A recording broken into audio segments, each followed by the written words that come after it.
दडपशाही गृहमंत्र्यांनी कधी करू नये म्हणून मोदी साहेबांना शहा साहेबांना माझी विनंती, गृहमंत्री असा नसावा की जो जनतेवर दडपशाही करून स्वतःची गुंडगिरी त्यांच्यावर लादवणारे.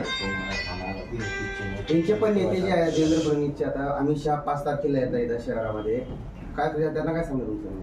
निरोप दिला ना आता त्यांना की तुमचे गृहमंत्री मराठा समाजात द्वेष भावना आकश भावना ठेवून त्यांच्या मनात खुन्नस आहे मराठा समाजाविषयी, ती सत्तेच्या माध्यमातून सत्तेचा उपयोग करून मराठ्यांच्या आमदारांना मंत्र्यांना लोभ दाखवलाय तुम्हाला काहीतरी मोठं करू, आणि त्यांनी मराठ्यांचेच लेकरं मोठे होऊ नयेत म्हणून ते आमच्याच मराठ्याच्या आमदारांना मंत्र्यांनी दंड थोपडलेत.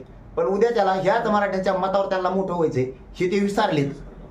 म्हणून शहासाहेबांनी त्यांना सांगावं आणि मोदी साहेबांनी सुद्धा तुम्हाला पद हे जनतेच्या रक्षणासाठी दिले, संचारबंद्या लावून दडपशाही गुंडगिरी करण्यासाठी दिलेलं नाही हे सांगावं.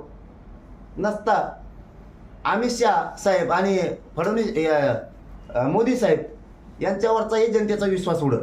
त्यांची भेट घेणार करून आता मी काय भेट घेऊ त्यांची? बरं, एक प्रश्न असा आहे की आता तुम्ही 7 दिवस शांत राहा असं म्हणताय,